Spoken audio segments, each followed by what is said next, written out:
Husky. What's up, Paul? How you doing, man? Brian, man, how you doing? I'm doing great. Episode 41 today. 41. And you know, it was supposed to be live.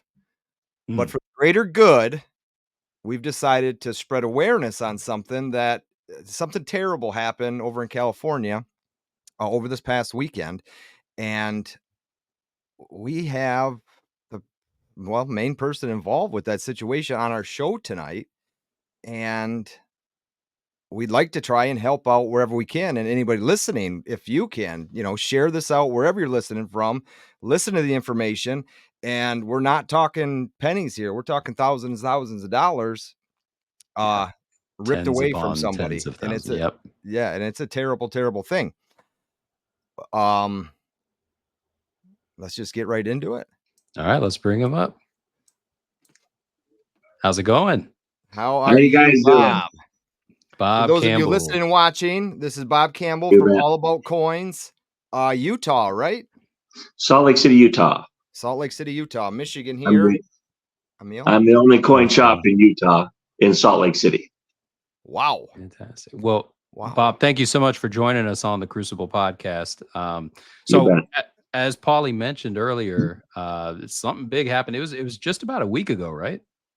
It was actually the 6th? 6 days ago on Thursday at exactly 11:52 Pacific time. Oh no, that's actually is that California time? Or I think it is called Pacific time. Yeah. Right.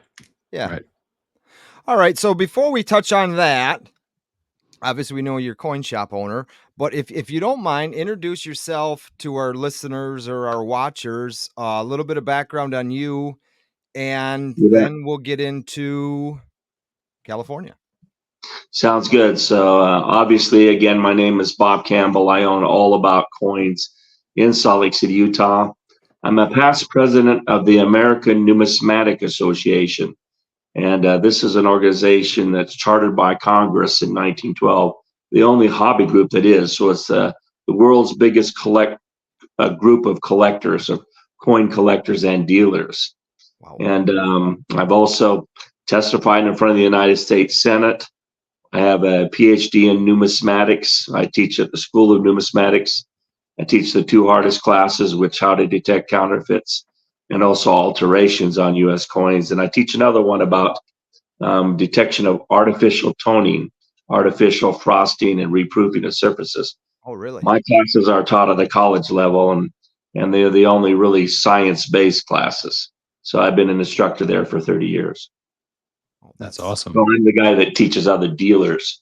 Not only that, I teach more federal agents than everybody else put together: Secret Service, FBI, Homeland Security, Border Patrol, U.S. Mint, Treasury agents, federal marshals, and law enforcement in general. So I do that as especially things. I'm the lead authenticator for the anti-counterfeiting task force. And our job is trying to get people that are in law enforcement familiar enough that they can carry a case forward. Right now, for example, we have seizures on every port in the United States of counterfeit coins coming in from China. So we're involved with a lot of things. It's a big deal. But I'm the main guy as far as the person that's not a sworn officer. Okay. I'm the one that's teaching them. Well, let me ask you this. Does the name Don Kagan ring a bell? Know him really well. Been out to dinner with him many times. He was down at the show also. Yeah, I've spoken with him a few times on this channel. Most recently, when the Stallion was released from the Spanish Royal Mint, that's what kind of got him on my radar. Yeah. And he's a great guy. American. Yeah, he's the American representative. He's sewn up the rights of the distributorship in America. I know all of his employees, and they're some of my best friends. Yeah, well, I'm actually going to have a chance to meet him and possibly you, but I plan on being at that Chicago's World Fair of Money coming up in August. Yeah. That's the organization that I was president. Don has been vice president of that organization. Okay. So I know his father really well, Art. Kagan and his sister Judy, and our families have been friends for a very long time. Well, it would make And sense. I will be there Over also. where In you're fact, at. I'm receiving an award there, a Lifetime Achievement Award from the ANA, In which is Chicago. in Chicago, one of their highest Nice. awards at the banquet. Nice. What day's that? That's going to be on Friday of that week. Friday. That's Love you to come. well. That The just so tickets are happens the day. $100. That's the day I'll be there. All right, yeah, you come and see me get an award. Don will be there. He Yeah. probably won't be sitting at my table because he has a group of people with him always. So Well, it's me. I'll be the guy standing in the back with the nice looking lady right now, right on my oddly side. enough, I'll be the auctioneer there too. We're doing a charity auction during the banquet, and I'm the auctioneer. One of the other things that I do. Wonderful. That's cool. Do you do the auctioneer voice? I don't do the hey, but it's a coin auction, so we actually go. Lot 1 is coming up. It's this description. Remember, this is for charity. We have a bid on this table. Thank you very much. We got 900. Okay, we have 950. Thank you very much. 1,000 now and 1,100. It goes slower where human beings can't actually understand what I'm saying. That's good. The coin shop, all about coins. How long has that been there? I don't know if you touched on that. I think it's been here since 1965, and then I've been here since 1980. So 44 years I've been here. Okay. Was it family owned before you, or you took over?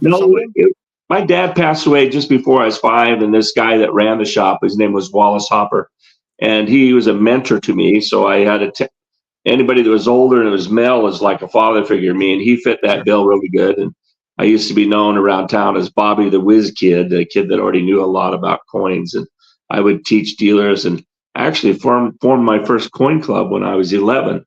I was president, of course.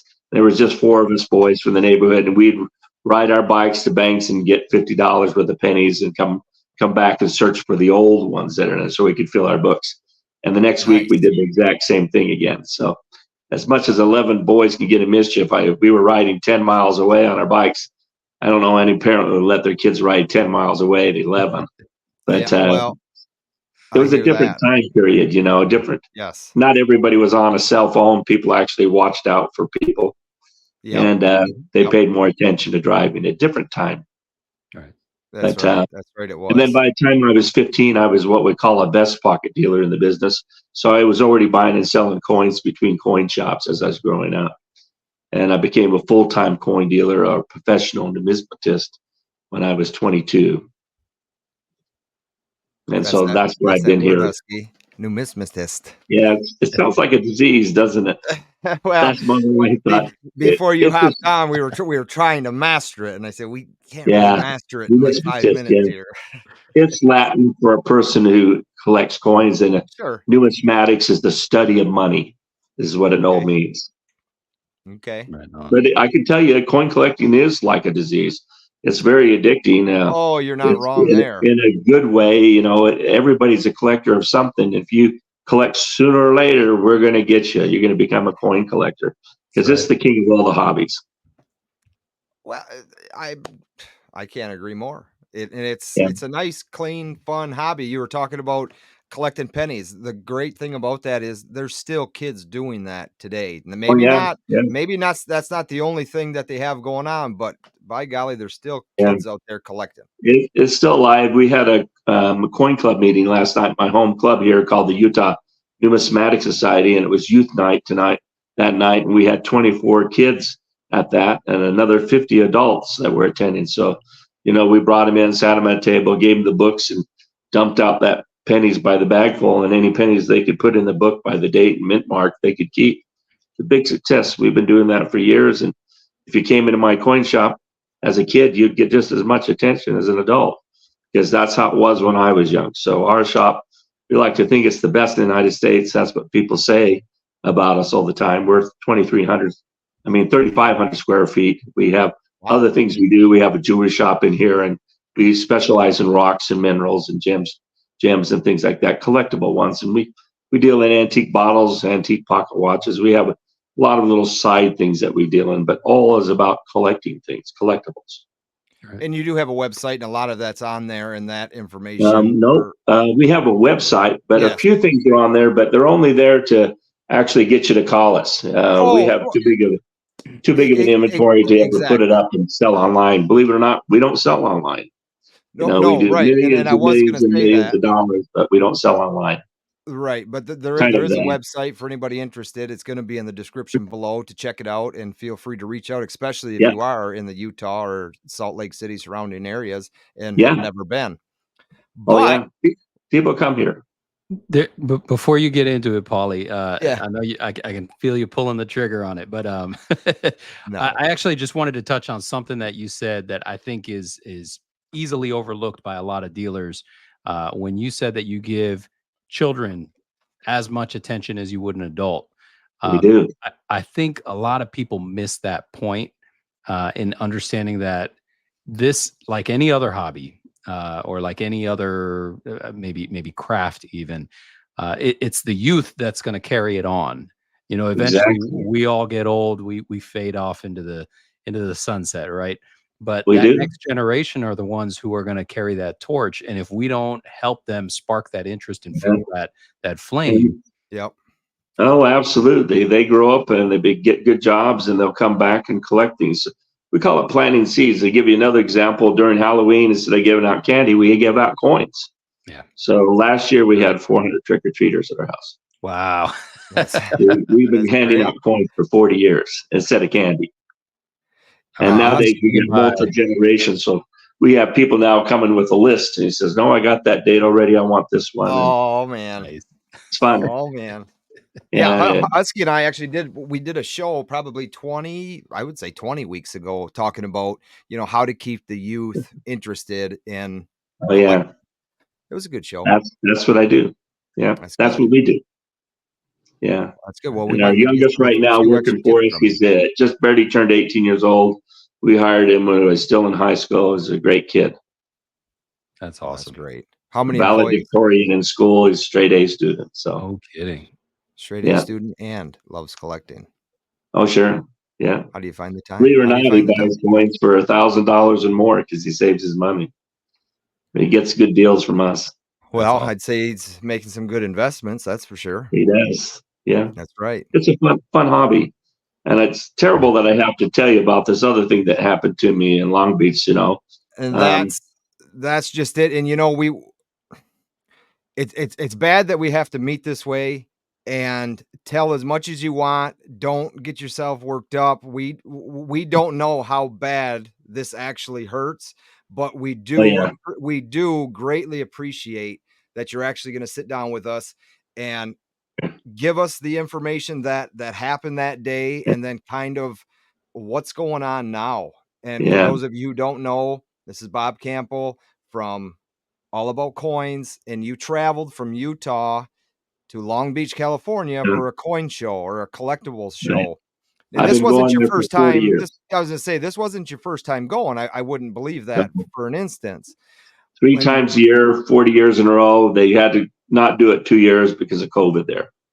But gotcha. they called What the was show. different about this one? Did Well, anything feel different? we had just expanded some, so we were bigger, to our footprint at the show, but nothing different other than, I wasn't at my table when this happened. I had two of my employees there, and they were probably distracted on purpose, where they were looking. The police think there maybe is more than one, but there's no concrete evidence. The police certainly wouldn't want me to tell you that, but you were asking me earlier, how does it feel like? Well, it's like getting kicked in the privates. It takes your breath away, you get a knot in your stomach, and after a while, you're okay. But we had a large gold nugget, a historical nugget. It was about the size of a goose egg. This particular nugget, we think, was actually from the 1849 gold rush. So this was already been kept and passed through generations, about 175 years. This No, nugget was found just north of Weed, California, I've in been the there. yellow, I've actually got a yeah, picture there. yep, the Yellow River, and white spelled YOLO. I don't know if it's a river or a creek, but if it was found there, it just wasn't found on top of the ground. But Sure. through ancient floods and glaciers and stream action, it had been tumbled for millions of years. So it has those nicer, smoother edges. All the quartz that originally was probably with this rock had got knocked out by other rocks hitting it and it hitting itself. So it was just solid gold. There was no other material other than some fineness difference. So we know exactly how much gold is in there. There's 27 actual ounces of gold in there. Wow. It's a California Nugget. So California Nuggets have a little bit of silver in them. That's how we identify them. We did an X-ray fluorescence of it and also a specific gravity test. These are non-destructive ways that we can tell exactly how much gold is and the purity. I actually do it for different auction companies and other companies that want to have an accurate analysis. Yeah. I'm a geologist by training, and so this is common and easy for me to do. But the actual gold weight of this nugget, if you just melded it down, would be about $64,000. We were asking $82,000. We had been offered $75,000 to give you an idea. Prior to this that show. hasn't been inflated a lot. Gold nuggets, the larger they are, the more they're worth. So they're all worth something more than the gold, but especially the big ones like this.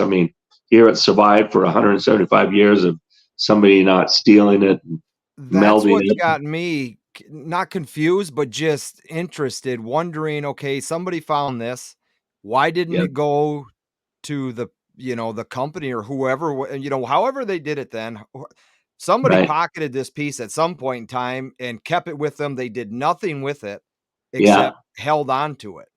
Yeah. And then By it's just been rarity. passed down, maybe sold, Well, it was very traded for pretty. good. Yeah, it had a test hole in it.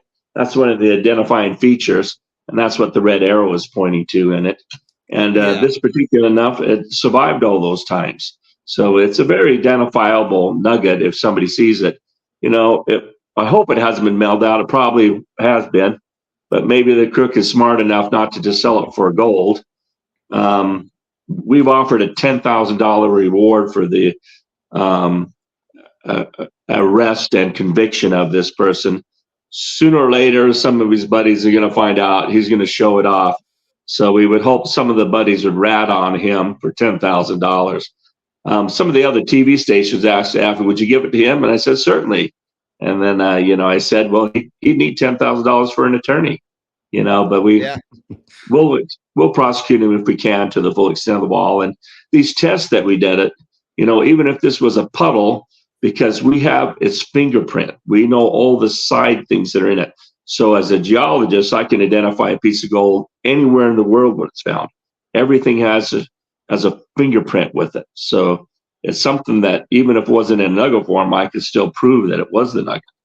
You see, because everyone has its unique features of byproducts that are in there, side products that are still there, little bits of this and that, like our own something else. DNA. Yeah, in its way, it's not organic, but it's their own DNA.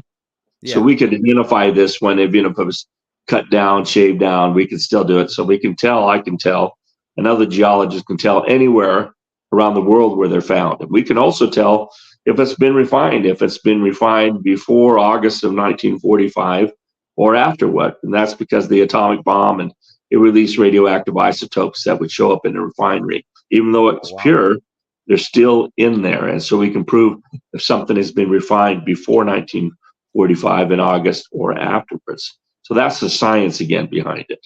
So we can identify it. This nugget is really nice.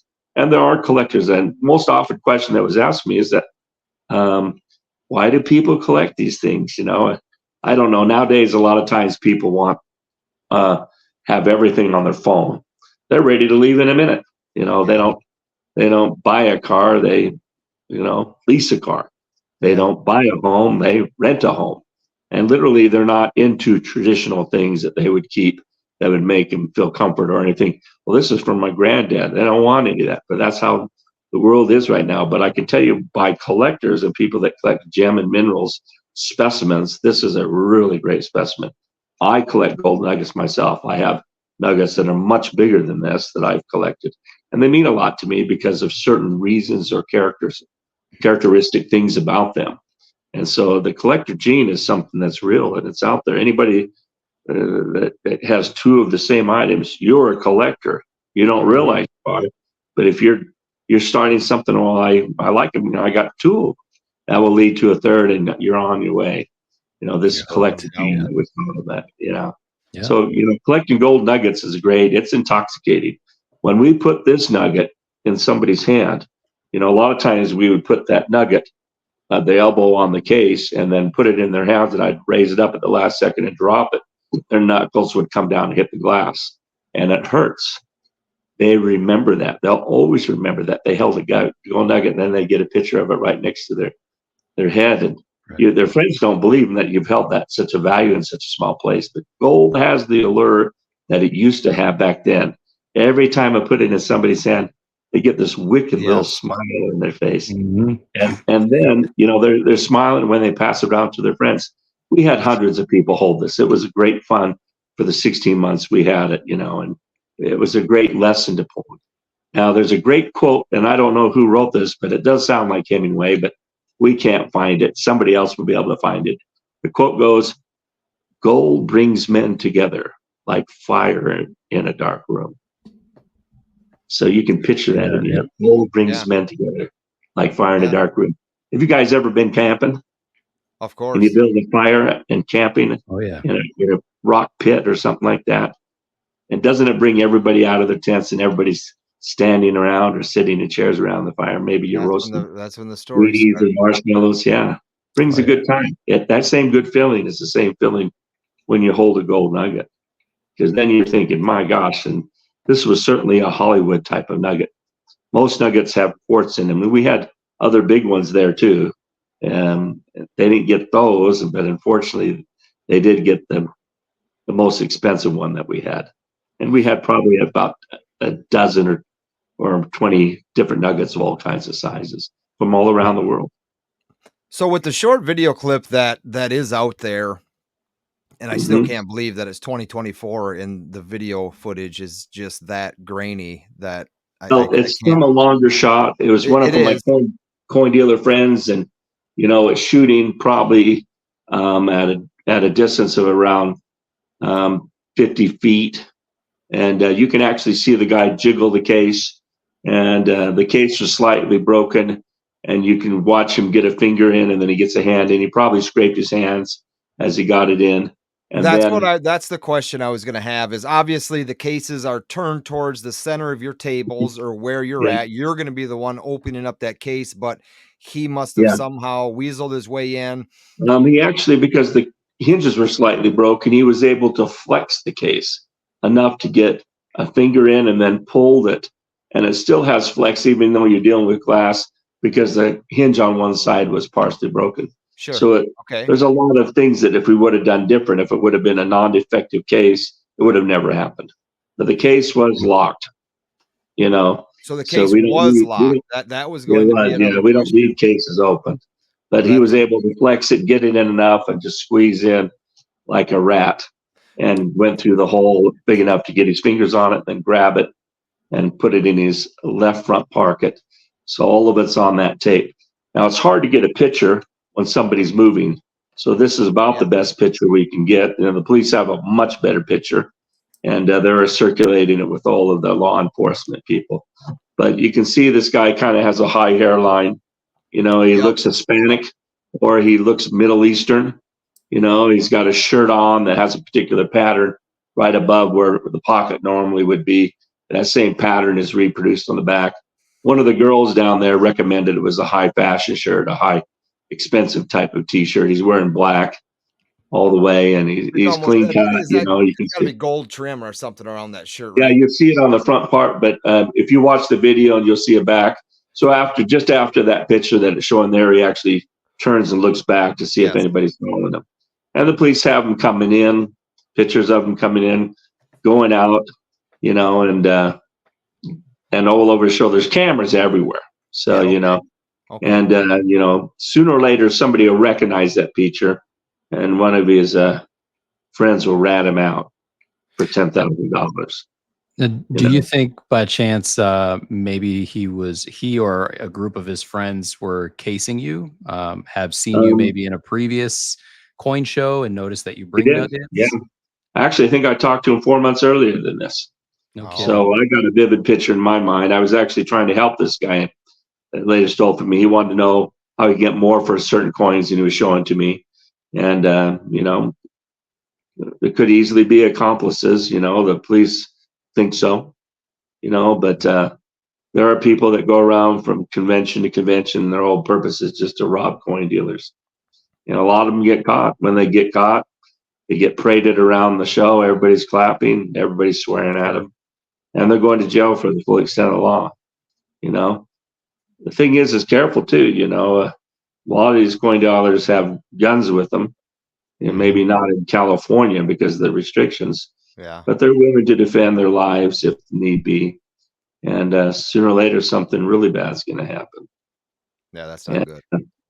In California, they have some very unusual laws. There are a lot of privacy laws, and they're protecting the rights of a scumbag like this, even. Yeah. So we wish we could get more cooperation from the convention people and also the police department.